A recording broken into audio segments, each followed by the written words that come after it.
Welcome to Success in Motion. Join us as we dive deep with top leaders, entrepreneurs, and professionals, uncovering strategies to grow, scale, and succeed.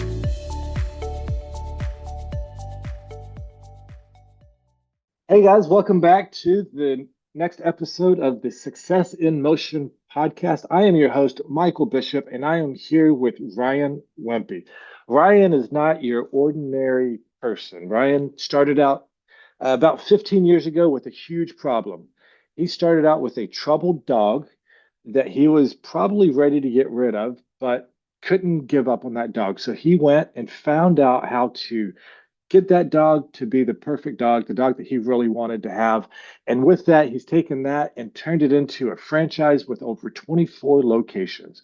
Ryan, welcome to the show. Hey, Michael, thanks for having me, man. Yeah, thanks for joining us. How are things going in the dog training world? Dog training's booming, man. The last 20 something years, it's gone up every single year during COVID. COVID was amazing for us. It went up. It's literally gone up every single year for the last 24 years. So even today, slight lull when school gets out and then right back to booming. So a third of our locations currently are on a wait list, if that kind of tells you where we're at. Yeah. Yeah, that is a lot of dog training. I know that during COVID, there were a lot of COVID puppies. Yeah. People started sitting at home, not doing anything. I need something to take care of. They get a dog, right? But what people don't realize before they get a dog is dogs need just as much training as children do, and if They not do. more, right? And if you're not prepared to do that, then you shouldn't get a dog. But if you are prepared, they should come and see you so that they can figure out how to take care of that dog. So, Ryan, there's a lot of competition in dog training these days. There's a lot of Sure. people out there doing what you do. What makes you different? What makes you stand apart? Yes, great question. So there is a lot of people. It's the barrier to entry with dog training is really low. Michael, if you were like, hey, you know what? I don't know. I think I'm going to be a dog trainer today. You could go ahead, boom, put you up a one-page website, turn on your Google ads, hang your shingle, and you could be up. Now, Nice. it doesn't mean you actually know what you're doing, but if you can generate ads, you could, make your phone ring theoretically. And that's what a lot of people in the dog world actually do since it's unregulated. But a few things that set us apart. One, we're very systematized. So we have a franchise. We have a written out method, written out way to train the dogs, train the humans, etc. And then we have call center support. So one thing, most dog trainers, this is all of our growth came from what I did wrong in the early days. So like a lot of entrepreneurs. Yeah. In the early days, I would answer my own phone, book my own appointments, and it was horrible. So I'd be training someone's dog, and my phone rings, and I'm like, "Well, this is a hot lead. I better answer this," I'm driving and I'm trying to book an appointment and put it in my phone. It's rough. So we have a call center that handles all the billing, all the client interaction, and schedules all the appointments for every trainer. So I got 15 trainers at my location, and they manage the calendar for all those trainers. That allows me and all of our locations at Tip Top to focus on their core competency. Also, the work that bills out at the highest hourly rate. That is, there's a lot there that you just said, but I really liked the part that you said about training the dog and training the owner. Yeah. Most people think that you can send your dog off, get it trained, it comes back perfect, and then everything works out. Is that not how it works? It's not how it works, man. We have to train the owner. Otherwise, there's this thing called transference. I have to have the obedience redirect from me, the professional, to mom and dad. And if the obedience doesn't transfer, mom and dad are going to wonder why they paid a couple $1,000s to me. Yeah. What has been the biggest challenge to getting mom and dad to get that respect that the dog has for you? Yeah, it's that we train with a remote training collar. It uses a very mild muscle stem as a little tap on the shoulder to get the dog's attention. And so when we do a take-home training, we have a 24-step checklisted process. And that's where I'm taking this little collar and I used a classically conditioned response. And I'm showing mom and dad how to elicit the exact same response. Where if it's reward, then they have to pay as good as me, right? And if it's punishment, then they have to punish as hard as me. If it's classical conditioning, if you remember Pavlov with the little bell and the food back in high school or college, Yeah. if he gives the bell to someone else, if the dog salivates when he hears the bell and he gives the bell to his grandma, grandma rings the bell, dog still salivates. So that's kind of the power of how we transfer at Tip Top is just a method that's based on classical conditioning. Yeah, and to keep that grandma, when she rings the bell, she has to feed the dog, She or does. the salivation goes away. It unlearns uh, Correct. those traits. I think that is interesting that you talk about the shock collar. Most people think that those are inhumane. You're hurting the dog. Tell me a little bit about these shock collars. Yeah, so we kind of make a pretty big distinction. So there's, so say like the Garmin Pro 550. It's what we would classify as a shock collar, 7 levels, ouch or super ouch, and then oh dear God, right? And then what we use is the output is different. So one is like kind of putting your finger in a light socket. An e-collar has a output like a medical grade TENS unit at rehab. And so it's transcutaneous nerve stimulation is what TENS stands for. And so it goes across the surface of the muscle where the shock is kind of going in and trying to ground. And so one I can use as a little tap on the shoulder to get the dog's attention as low as possible. The other is made more for like hunting dogs as like a, hey, don't chase the cows or lightning strikes you. Okay, that makes sense. Yeah. So we have a dog, and I was telling you before we started this Yeah. about how I had a little challenge with this dog. I was ready to get rid of the dog. My wife was like, "That's one of our children. You can't get rid of our child." And I was like, "Okay, but we have to do something with this dog." Right. And so we went and found a local trainer, and all trainers are different, right? They Sure. did recommend one of these collars, and for us to use it, the trainer was like, "You have to know what this dog is going through." And so the Yeah. trainer made us put it in the palm of our hand with the prongs Perfect. in, turn it up to a 1, click it.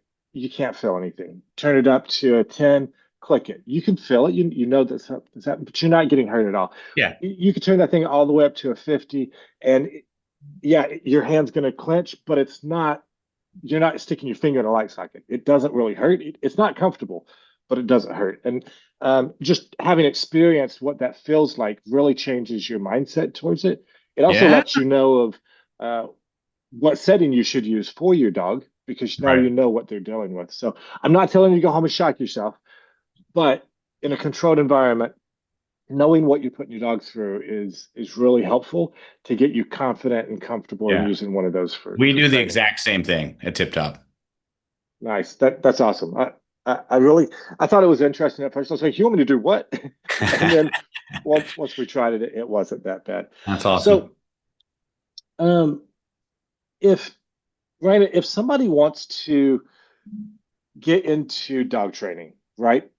Obviously anybody can put up their shingle and Sure. try and generate leads, but what would you recommend if somebody wanted to be successful at training dogs? Yeah. What would they do?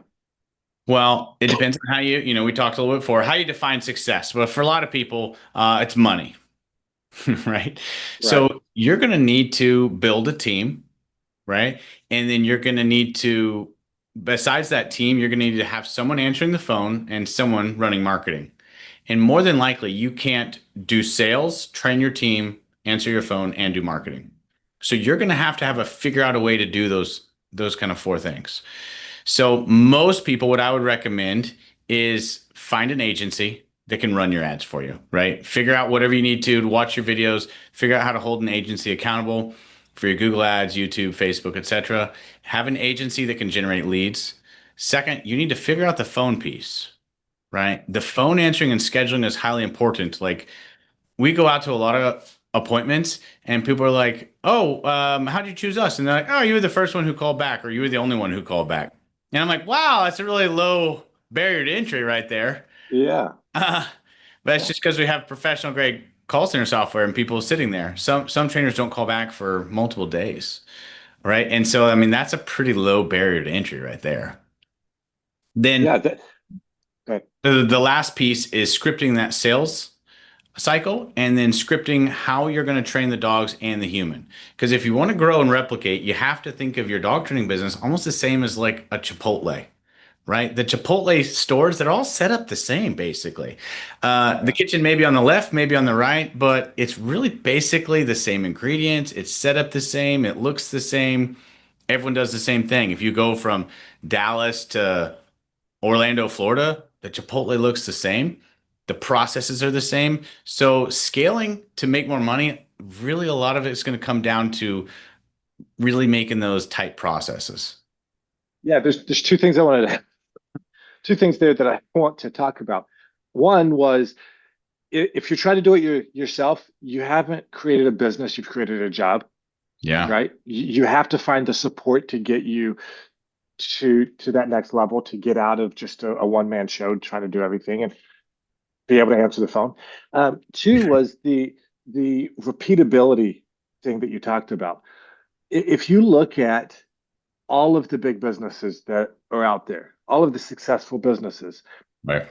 they might tell you that they're trying to customize what they're doing for you, but behind the scenes, it's all templated, it's all cookie cutter, it's all a super repeatable process. I mean, Yes. look at you said Chipotle. Look at McDonald's. You can go anywhere in the world and you can get a Big Mac.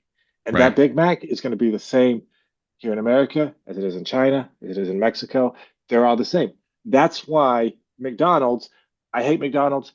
I don't like their food. I think their food tastes terrible. No offense to anybody who loves McDonald's, but the reason people love McDonald's is because when they walk in the door, they know what they're going to get. And that is one of the secrets to success in business. Provide a repeatable process that people can come in, they can know what they're getting, they can trust that they're going to get the same thing that the last person got. Right. Um, so, Ryan, looking at your business, what have what's been the biggest challenge that you've had in the past 15 years? Well, there's been a lot of challenges. The biggest one I think was really the online advertising game. Right. So as far as SEO, search engine optimization, how you show up in Google, now it's how you show up in ChatGPT and all the AI modules like Gemini, etc. But making sure that you're showing up in search results, whether it's voice or organic, etc. And then understanding how to run ads on Google, YouTube, Facebook, now TikTok. That's been I think the biggest challenge because if you're not generating leads and you're in a service-based business like dog training, then you're going to struggle. You got to have leads. It's basically most service-based businesses are somewhat marketing if they're one time. So say a fence building. Pest control, you go out there every week. But if you're doing fences or you're doing dog training, it's a one-time hit. So you need to keep generating those leads and not understanding all the things that are available to get you organic leads and paid leads. Figuring that out was really my biggest hurdle early on. And what was it that helped you figure that out? Was it just trial and error, or did you find somebody, an expert, to help you with that, or what'd you do? Consultants. Currently, we do what we call coach stacking, consultant stacking. We take as many high level consultants as we can afford at the time and stack them all on top of each other. And I try to pull 10 or 15 years of someone else's experience into my world in 6 to 9 months. That's awesome. That's Yeah. awesome. I love using consultants, um, but you have to know how to use consultants Right. and understand that the consultant, although they know a lot about their industry and what they're talking about, they don't necessarily know your business. And so you have to pick and choose the things that work for your business. Right. And so consultants are great. And you're right, they can give you 10 years of experience in a very short period of time. And that's really how people get ahead. Um, when Let's shift gears here a little bit. People talk about this buzzword. Buzzword is work-life balance. Hmm. Now, you have a pretty large business. You have 24 franchise locations. Yep. You're managing all of this, a bunch of call center stuff, a bunch of everything. Right. I'm pretty sure you could work 24 hours a day and not keep up. Yeah. How do you manage work-life balance? Or do you even think that that's necessary or a thing? It goes, I'll tell you what I do. I'm more sprinting. So there's periods where I have zero balance, right? Where I am not working 24 hours a day. When we really were starting up ramping from 2000, 16 to 2020, I had no work-life balance. I had no balance at all. I was grinding while we're getting this off of the launch pad. Now I do. For a year, I took Wednesdays off. I worked 4 days a week, right? And we had like 16, 18 locations.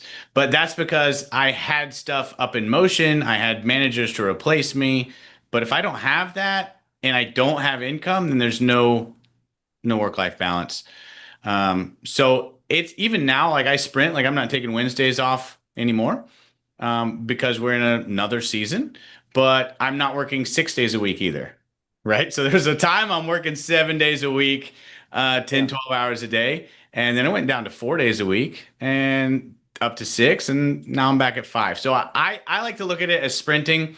I'm not about the Turks toxic work until you die culture, use every hour and forget your family, forget fun and friends. Like, get out of here with that crap. Yeah, yeah. You definitely have to find some type of balance when with what Yeah. you're doing. So, what when you're sprinting, Hmm. what do you do to keep from burning out during that period of time? Because it sounds like you sprinted pretty hard for 4 years. How did Yeah. you not give up? It was hard. Um, I think my wife helped a lot with that. If I was a single dude, then I might have been tempted to. Um, but I think still not cutting out people. Like I was still engaging with people. I was still having some fun time every once in a while. But then, it just my dad, he worked in a job he didn't like for 30 years.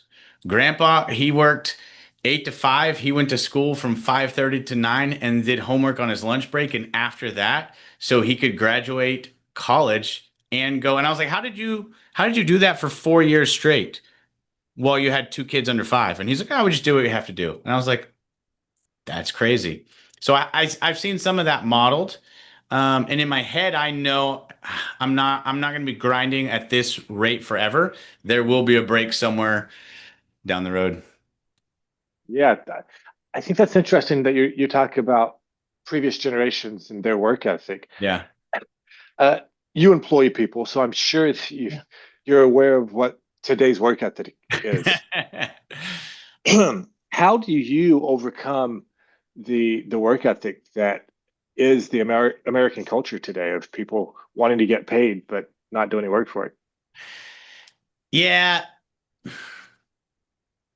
there's a dichotomy there. So some people they want to work, and those people don't they want to work and just do barely enough to get by. And those people tend to not really last here at Tip Top. We kind of have a strong culture of accountability. We have fun, but we actually work pretty hard. I mean, dog training is actually real work, right? You don't just get to play with dogs all day? I mean, I do, but other people, they actually have to work. So, yeah, part of it is just setting the expectations right up front. One thing that we do slightly differently is we do a shadow day. So, if you've filled out an application on Indeed, you came in for we talked to you, we think you're going to be a good fit. You're going to come in and we're going to train dogs and show you our pace for 8 hours and pay you for your time. But we're going to show you in one day, this is exactly what's going to happen. I'm going to have you watch for an hour. We're going to be hands on for 7, and the pace is high. And we're going to say, hey, this is what we do. And Yeah. if you did good, we'll be like, hey, I think this will be a good fit. This is what the pay and everything would look like. What do you think, Mike? And you'd be like, yes. Or you'd be like, oh, God, no, I don't think so. But again, it's more engaging. So like we've had people that were doing FedEx, which is hard, right? FedEx, Yeah. UPS driving, that's pretty hard. And they take pay cuts just because what we do at Tip Top, like dog training is more rewarding. Yeah, and at FedEx they still have to deal with dogs. They do. That's true. I True, don't know true. if you've Not in a seen good way. I don't know if you've seen the YouTube videos of the FedEx guys jumping over the fence with their Yeah. stack of boxes to avoid a dog. Like those guys need to be trained on how to handle dogs. Some Yeah. of them, some of them have it down. I saw one video. The guy had a pocket full of treats. Anytime he came with the dog, he just fed the dog, and it was like, yeah, we're best buds. Crazy. Um, so, Ryan, it sounds like things are going pretty well for you and the team over there at Tip Top. Um, one of the things that a lot of people are looking towards for the future is how can they create passive income Yeah. to either enhance their uh, active income or even replace it. What are your thoughts about passive income? So, one of my thoughts is a lot of the people who talk about passive income and sell passive income courses, a lot of times those guys are working 90 hours a week to sell their courses behind the scenes, right? So, take that one with a grain of salt. Second, I think the people that have the most passive income, they did that as a side hustle after they've generated active income in a large quantity, and then they're starting to siphon off some of their money. I think the bigger focus for a new entrepreneur shouldn't be passive. It should be how can I get my active income as high as possible so I can start taking 10 or 20% of that into real estate or whatever else. Yeah, I like how you say that. And most people think that you were talking about real estate. Most people think that real estate is passive. They call it mailbox money. But then when you actually get in there and you have Yeah. rentals, well, now you have tenants and toilets and termites and trash that you have to deal with. Like it becomes a full-time job almost to manage some of that stuff. And so, If it's truly passive, it's going to be around a 4% return, more than likely, right? Not going to be a huge return. well, it depends. I don't want to knock all passive income Sure, because sure. there are some out there that are legit and it is passive, but you have to bring large amounts of money to the Yeah, there table it to be is. able to Yeah, get a part of that. So you have to do something. Work is involved, right? You have to start working and save up to be able to then go passively invest that. And then also 100. with a passive income or whatever that income strategy is, you have to look at it and say, am I willing to do what it takes to make that happen? It's the what am I going to put into it and what am I going to get out of it? Like Yep. this job that you have with Tip Top, I mean, you franchise this thing. You have 24 locations. Right. You could theoretically step back and make that a passive Sure. gig, but are you willing to give up the growth that you have on the backside? Absolutely not. Right. But to get to the point where you are, you had to put in a solid 10 years of sprinting to get it to that point that you Yeah. could franchise it. Right. And so passive income, I agree with you. It's one of those things that you have to go in with your eyes open and Correct. uh, you have to work at some point to make that happen. But once you've got the resources to make it happen, you can jump all over that. Um, well, as we're wrapping up our interview, what exciting plans or initiatives do you have in the works for the next 6 to 12 months? Yeah. So the next 12 months, one of our big pushes off national branding wise is getting 1 million subscribers on YouTube. So we just got our plaque in the mail for 100,000 subscribers. And then a few days later, we just hit 200,000. So we're amped at corporate over that, building the national brand. That's pretty exciting. What are you doing to build that? We're putting out a lot of high quality content and responding to literally every comment as quickly as we can. Nice. I love it. And it's a little bit of a cheat because we're putting out dog stuff, you know? That's true. I mean, somebody could put up a quick 30-second clip about a dog being cute and they get a million views. So, Yeah. So, yeah. So it's like, you think you could do that in the fencing industry? I'm like, probably not. no. I mean, you might be able to, but it's going to be a lot harder. It would take a different type of video for sure. Yeah, definitely. Maybe you're making some pretty interesting fences. Yeah, no doubt. uh, well, I do want to thank you for your time. This has been a fun conversation, Ryan. Yeah, man. You've shared a bunch of tips and insights into the world of dog training, but not just dog training. Those tips that you talked about that goes into business in general. Same concepts that you can use in just about any industry. If people would like to contact you or learn more about your franchise or Yeah. learn how to get dog training, what should they do to find you? Yeah, if they're interested in franchising or getting their personal dog trained, our website's tiptopk9.com, TIPTOPK, and then the number 9.com. If they want to connect with me personally, it's Ryan Wimpey on LinkedIn, and that's about the only platform I'm currently on. Or you could follow our Tip Top K9 YouTube too. Awesome. Again, Ryan, thank you for joining us here. And everybody, this is another episode in the books of Success in Motion podcast. We're glad to have you here, and we forward to seeing you next time. Thanks for tuning into Success in Motion. Want to share your story? Visit successinmotionpodcast.com/guest to apply and be featured on the show.